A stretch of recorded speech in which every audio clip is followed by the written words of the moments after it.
sa mga probinsya sa Pilipinas, may mga kalsadang hindi dapat dinadaanan kapag hating gabi, lalo na kung ang daan ay napapalibutan ng makakapal na puno at wala kang kasabay kundi ang dilim.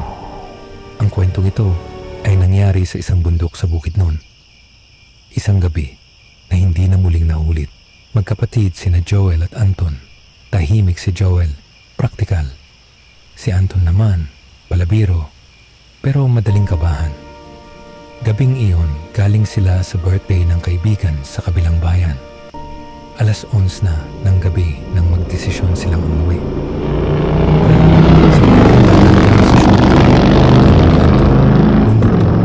Normal lang, pero hindi normal ang pakiramdam. Sa gitna ng hamog, may nakita silang anino. Isang lalaking nakatayo sa gilid ng kalsada. Mahaba ang katawan, payat, nakayuko ang ulo. "Kuya, tulungan niyo ako," mahinang sabi ng lalaki. Nagkatinginan ng magkapatid. "Pre, iwan na natin," sabi ni Anton. Pero huminto si Joel. "Malayo to sa baryo. Kawawa naman." Sumakay ang lalaki sa likod nila. Napansin ni Anton, malamig ang paligid. Hindi lang malamig, parang may amoy. Lupa. Basang lupa. "Kuya, saan kayo bababa?" tanong ni Joel. Walang sagot.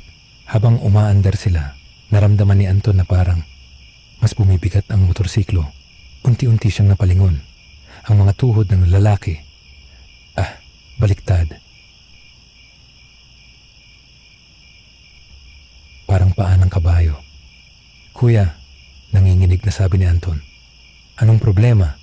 sagot ni Joel. "Yung paa niya." Dahan-dahang tumingin si Joel sa side mirror. Sa refleksyon, hindi na lalaki ang nakikita niya. Ang ulo nito, umaabot sa taas ng puno. Ang mukha, hindi malinaw, parang usok. 2 matang pula ang nakatitik sa kanya. Isang nilalang mula sa alamat. Isang tikbalang.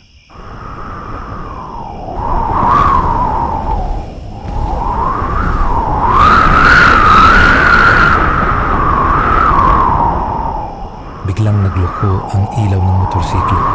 Patay. Sindi. Patay ulit. Ang kalsada parang umiikot. "Pre, kanina pa tayo dito," sigaw ni Anton. Parehong puno, parehong kurba. Parang hindi sila umaabante. Tumawa ang nilalang sa likod nila. Isang mahinang tawa na parang may halong iyak ng kabayo. "Hindi kayo makakaalis." Biglang tumigil ang motorsiklo. Tahimik. Wala na ang nilalang sa likod nila. Pero may naririnig silang yabag. Paikot-ikot. Sa lupa. May bakas ng paa ng kabayo. Paikot sa kanila. "Pre, magdasal ka na," bulong ni Anton. Humawak si Joel sa susi ng motorsiklo. Isang payo ang naalala niya mula sa lolo nila. Kapag niligaw ka ng tikbalang, baliktarin mo ang damit mo. Mabilis nilang binaliktad ang kanilang jacket. Unti-unting luminaw ang daan. Sumindi ang ilaw. "Umalis na tayo," sigaw ni Joel. Umandar ang motorsiklo. Pero habang papalayo sila, may nakita si Anton sa side mirror. Nakatayo ang nilalang sa gitna ng kalsada.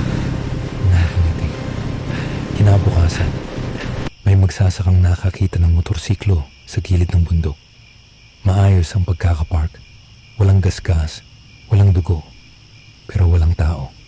Sa paligid nito, may paikot-ikot na bakas ng paa ng kabayo. Walang bakas ng paa ng tao palabas. Hanggang ngayon, may mga driver sa bundok ng Bukidnon na nagsasabing may nakikita silang lalaking nakatayo sa gilid ng daan. Humihingi ng sakay kung sakaling makakita ka ng ganito.